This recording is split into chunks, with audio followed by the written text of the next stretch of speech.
All All right, right. so we can start with principal leadership aligning vision with actions. Okay. All right, first question was, which of the three principles noted by Riley resonated with you?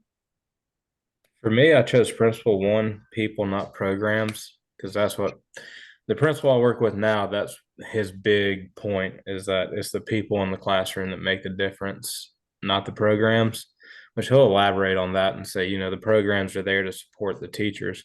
But if the teachers don't believe in the program or the program's not aimed directly for the needs of their students, then the teachers aren't going to have the buy-in.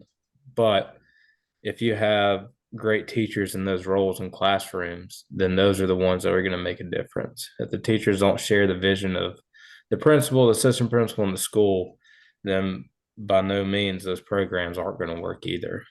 So that's kind of why I picked principle number one, people, not programs. Yeah, I agree with that. I chose it as well. That was one of the ones I chose, and for similar reasons. And part of that is we had some discussion today about all of the different platforms. We were talking about progress monitoring in the principals meeting, and we were talking about all of the different interpretations of what we're supposed to use. And what I have observed coming back to this district is that there are a number of people who used to use certain programs. And when you bring new programs, they've added new programs on top of what they were previously using. And so we have this huge focus on program use, and people feel left out. And so it's very difficult to communicate what is our solid vision for grade levels and solid vision for progress monitoring and collection due to the fact that there's so many things happening. And if you go to different buildings, there are different things happening in each building. And I mean, it's 137 schools. So I expect some difference, but there should be some alignment. So I think being a principal, I try to make sure that focus happens for my school because I see the detriment that it does district wide. And I also chose principals must adopt a deliberate and planned approach to change. Often, because I grew up in the country, we just throw it out there and see what happens. But I think you have to have a deliberate practice and intentionality in order for change to happen properly in a school. So I chose that as one of the second ones.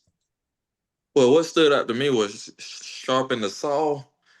And one of the things I put was principals must continually develop their skills, knowledge, and leadership ability. So I think about a sponge almost when you're washing dishes or whatever. That sponge cleans other dishes or whatever, but every now and then that sponge or that washcloth need to be cleaned as well. And so we pour into other people as leaders, but we also have to be poured into. So you always iron. They always say iron. The Bible talks about iron sharpening iron, and so we just have to be sharp, and we have to just stay abreast on new knowledge, and we have to network, and we have to self-reflect, and just share knowledge with others, just to say stay sharp and just lead our people to the best of our ability. So I like the analogy you use about the sponge and then having to have it cleansed. So you're almost kind of like doing that reset or that refresh. I think that resonates with like the second piece that we had to read. For me, I did choose principle one. Some of the key words that stood out to me were empowering all stakeholders. So I know in my school, last summer when we were building our CSIP, there were so many people who had their hands in that work. And for me in my role, I was very hesitant to that, but I had to shift my lens and understand that from a leader lens, there is buy-in, like you all have said, when you get more stakeholders involved in that vision, in that planning phase. Now, me personally, I've seen a lot of resistance now that we're actually in the work, but there were so many people that were all on board over the summer with this work that we needed to do. And we had a vision. But now that we're like doing the progress monitoring, we're doing the data analysis. They're like, oh man, why did we choose this? But They're I in the do hard part of agree. it now. Yeah. Yeah. Yeah. So So now that we're really in it, and I was reading something a couple weeks ago when I told one of my teachers today, I said, you're basically right now just throwing mud at a wall and trying to figure out what's going to stick. I said, you have to change your approach. I said, because your approach right now is not working. yeah. So, Right. having those tough conversations as well. Okay. That's what. Can I add to what you said, Zeth, about sharpening the saw? Um, I was talking to a group today, which made this so relevant for me about artificial intelligence in schools. And I was saying that if we're not 10 years ahead, then we're often 20 years behind.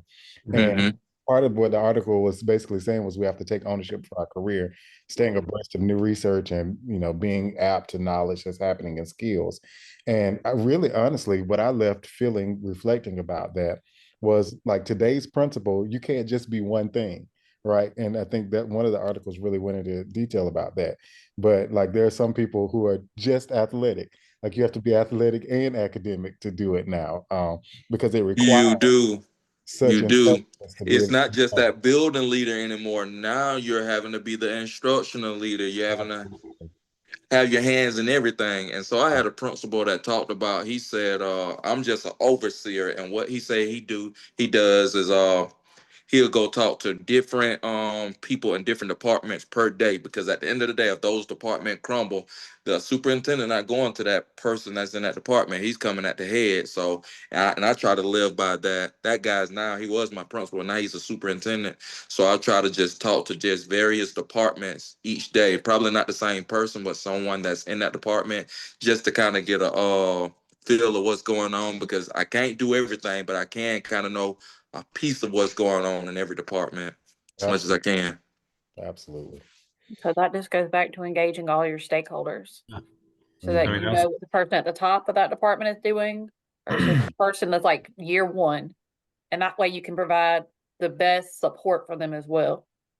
I mean, each article stated it. I mean, you got to have a strong team behind your vision that share the vision, so that way they can broadcast it throughout the school and get the teacher buy-in.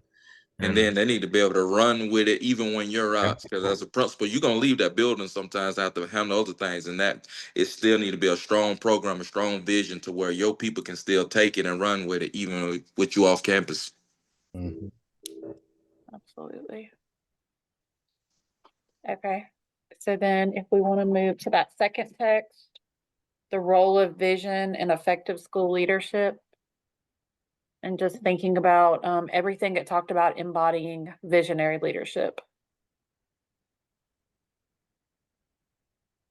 He talked about school leaders having a clear vision and a significant impact on student learning. Um, it talked about being able to clearly articulate the vision and mission and goals.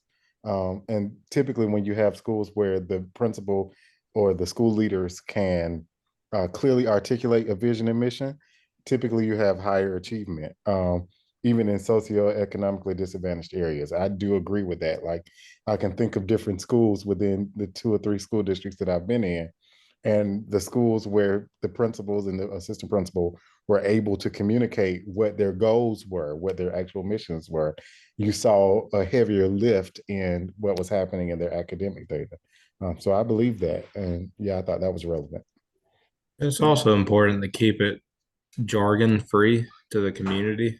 I mean, having that vision to where you can explain it to where the community understands what you're trying to do. Because if you start using the big educational terms, a lot of these parents and community members have no idea what you're talking about. I mean, we spit it out like it's nothing, and we understand our acronyms, we understand our words, but when you start trying to broadcast your vision to the community, if you use those big educational terms, and Yeah. you're going to lose a lot of the community members on it because they won't understand exactly what you're trying to do.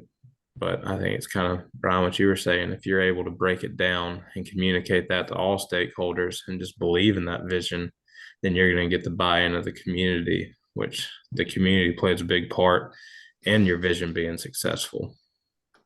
Yeah, and in this article, it talks about focus, and it says establishing clear goals and keeping these goals at the forefront of the school's attention.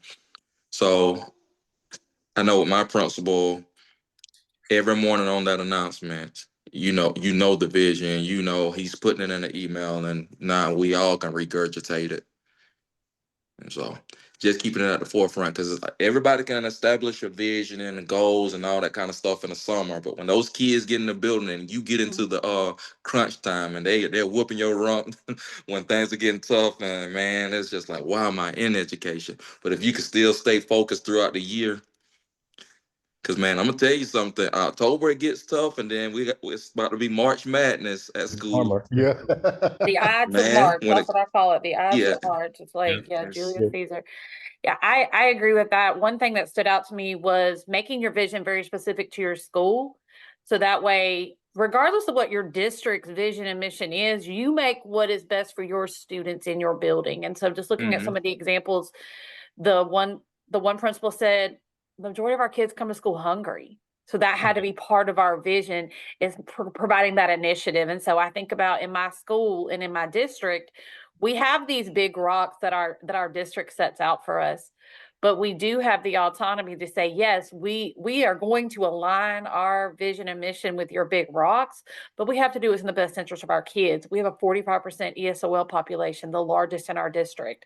So what we have to do at our school looks different than other schools in our cluster and looks much different than other schools in our district, because we have to meet our students where they're at. I like what you said about putting the vision and mission in terms that your community members can understand. What I've found is when we communicate that in a way they understand, they feel that much more comfortable coming into the building and being a part of that work. I've been in schools where, we spelled out the educational terminology, but then we wonder why parents don't show up for parent nights. We wonder why parents don't show up for different events that we try to bring them into. And I think it's because they feel intimidated. They feel like that whatever we have going on is above their head. So I love the fact that putting it in terms that they understand, so that they feel more comfortable being a part of that work versus just, going to the school board meetings and complaining about everything they dislike that's yeah. your school. It's like when they understand it, and not only understand it, but it actually resonates or makes sense to them why you're doing that. And I Yeah. think you get just buy-in. Right. And when the article It's talked understanding about the the why. principals not having, but not being able to clearly articulate their vision, I think just that might be because they didn't develop it. Or I know often coming into a school, they often have one. And I met a principal today who her school had this long mission and vision, and she was like, I don't know this by heart, and we haven't worked on it. And that's currently what I'm working on new to my building. And I feel like you take more ownership. And one of my teachers, we were working on the mission, and she said one of the criteria was, what kind of student do we have, how do we describe them? And she said, if we say every student or all students, then we're really representing our ESOL students, our SWD students. So just those small conversations help you be able to regurgitate the information properly. So I feel like there's been no conversation of what mission and vision planning would look like in the school, because they're really just doing the day-to-day lights on, air conditioning working, kids in the cafeteria, kids back to the classroom, and the day is over. So it's kind of hard to identify or, believe it, but I know examples of it, so it's not too far-fetched. That kind of goes in with the changing role of the principal. I mean, the principal has their hands in every part of the school and what's happening. And I mean, if they can't clearly articulate or build a vision, then they're pretty much setting school up for failure, which was what the article was saying too, was the schools that weren't successful in meeting their data or meeting their goals were the schools whose principals clearly weren't able to define their vision of the school or their personal vision. And then the schools that were successful, the principals were able to just articulate, spit out their vision like it was nothing, because it's what they believe in. It's their vision, so they believe in it, and that vision is directed towards their school and the betterment of their school. And I feel like it's not that they just believe it, but they actually walk it out. Like on any given day, you can go in their building and you can see those initiatives in action versus just saying, well, I can quote what my mission or vision is. Oh yeah. Yeah, and I like what you said, the initiative being in action, because we can quote it and everything look cute on paper, but if it ain't been put in action, man, it's just another cute thing on Pinterest. And I've worked for principals that do that, where they can spit it out and they can make it sound great, but they don't walk the walk. Yeah, it's time to walk the walk. Yeah. I mean, if you're not in it with the teachers, then they don't see you believing in it and working towards it, then why are they going to take it serious? Yeah. Just like leaders who'll get in the mud with them. Yeah. Hmm. Yeah. They'll dig real deep if you dig with them. Yeah. I also like that it says something about principals communicating and celebrating school accomplishments to inspire continuous growth. I thought that was really good because often climate and culture get tied together so tightly that we don't really talk about culture. And there are like so many successful models of good school culture, but like what works for your school? Like what are the agreements or the natural behaviors or expectations that you have in your school that celebrate who you are? And I think Mhm. that can be built out of mission and vision planning too, like a portrait of a graduate for a high school or a portrait of a scholar for younger students. I mean, it's kind of like you said, if you're not celebrating your successes, then I mean, the teacher's buy-in is gonna, I mean, they're gonna be wondering, well, what are we working for? I mean, Mhm. Mhm. you know what they're working for, but I mean, it's still nice to acknowledge, hey, y'all are in the mud, you're working through it, you're putting the effort, we're getting the results. It might not seem like it to you, but here it is where the data shows it. And I mean, just little celebrations for the teachers go a long way. Whether Yeah. At my school, I always say if you can feed them, you can lead them.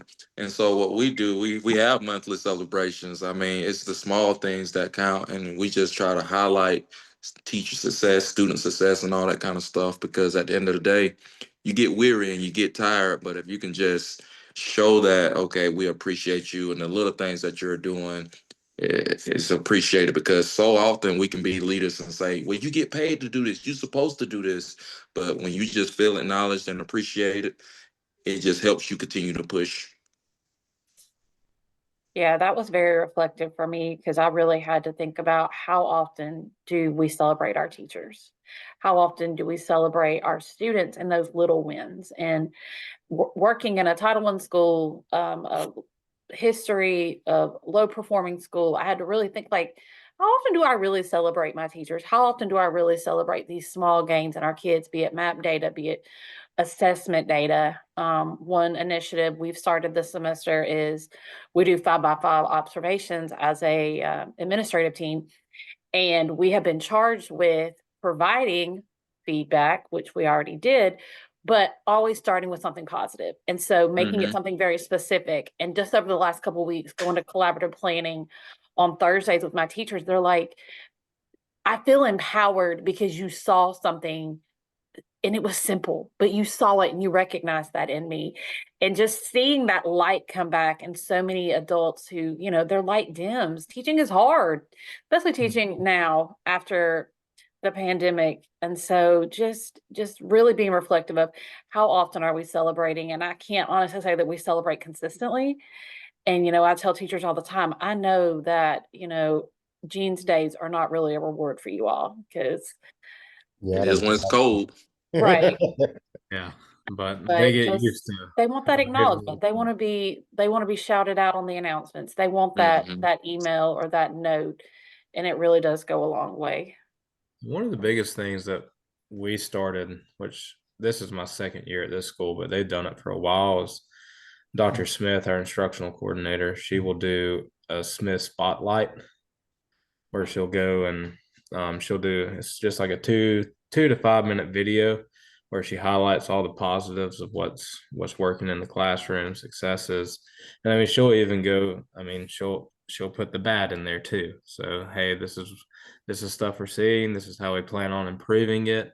But she definitely tries to highlight all the positives and what's working and the hard work the teachers are putting in. And then we put it on our school website. We put it in our weekly newsletter to parents and just through parent engagement and then surveys, we found that to be a big communication tool for our parents because it's not long. It's something quick and easy that they can follow and see what's happening on a weekly basis and monthly basis in the schools. And the teachers enjoy it because she brags on them a lot. So Hmm. Okay. All right. For the sake of time, anybody want to go to the next one? Can we go to The last to one, say yeah. yeah, the last one? I don't Hey, know if we're getting close to our 30-minute mark, but I think we're doing good. yeah, I think what stood out to me there was, and this, um, just this idea of investing in your principals. So we think about how much time do we spend investing in our teachers and either creating professional development for them or sending them to professional development, but how much is invested in our principals if they are going to truly be the effective leaders of our buildings, like you all have said, and even if they can't have their both hands physically in the mud in every aspect, but having those opportunities to build their toolbox as well. Because just because you're the principal doesn't mean you have all the answers. Right. So I think providing funding for them to go to conferences, to receive professional development, and not just professional development for the sake of professional development, something very specific. Being able to have the autonomy to choose, say, hey, this is where we're struggling in my building. This is what I need for my Yeah. students and my staff. So I thought that was a great idea. And I would love to kind of like push that initiative moving forward because it's critical. And I think, they're leaving at alarming rates. We talk about teacher retention. We have a problem with principal retention. They're leaving the It's 3 years. profession just like teachers. Years, that's it. It's 3 years max for a lot, and then they change, they get burned out, or there's, and Or it's they kind go of to like, district. yeah, and it's nice when you, like, I went to AP support group last year, and it was nice to see, hey, we're not the only school that's struggling with this, and it's nice to talk with other assistant principals to see what initiatives they had in place, and then kind of talking to them about what we do, and you just kind of build, like, this was a local thing, so you build that communication and relationships with other local principal and assistant principals where you feel comfortable to call them and say, hey, this is happening at our school, what are some things y'all have in place? Or, I mean, it's just a nice support group, because it's kind of like you said, sometimes when you're the principal or assistant principal, the teachers come to you and think you're going to have all the answers, and I mean, that's just not always the case. Yeah. And then sometimes when it can be looked at as, all right, principal going to get professional development, it could be a negative thing, negative connotation or a weakness, but it's really not. It's like it's sharpening your toolbox, and it's, if I'm energized, I can pour. If somebody pour into me, I can pour into you, and every now and then we all have to get refilled. Yeah, I was a principal for a year and a half. I got burned out really fast. And I was at a high school. And what I realize now is it's the type of school you go to. This time I was really selective. I had a list of qualifiers, things that I would accept and would not accept in schools I was applying for. And I actually love my school. I think this is the best environment. I don't even think it's because it's elementary. I just think the culture, diversity, and the practices that are there allow me to be comfortable in the space and not have to rush to a fight or rush to drugs or whatever issues going on with classrooms and teachers. But it's really a calm environment, and I actually appreciate that. But beyond that, I think this is a multifaceted role. And Zeth was talking about like these groups. Like I feel like I'm on overload with groups right now. I mean, we have a group for our area. We have a group for our PPLC, which is for principal professional learning. We've got a group for new principals to the district, and then we've got principal meetings. And it feels like I'm pulled in so many directions. And I feel like some of that has to be optional. Like some, of course, required, but like some of it you need to be able to engage when you have the ability to. Because my first concern is building community in my building. And then if I'm out all the time, it's very difficult to create a community when you're the person that's absent and you're not able to see what's going on and engage. So it's a hard balance, but I think the article really talked about being an instructional leader while managing talent and really building an effective school culture at the same time. Yeah, because school culture, it plays a huge part in retention. So you don't want your good talent walking. And so Yeah. when you can pour into people, but also have that culture to where people want to stay. Like right now at my school, we have the best culture in this district, and we're getting emails and text messages daily. Teachers wanting to transfer over, and so that makes us feel good. I mean, we're doing something right.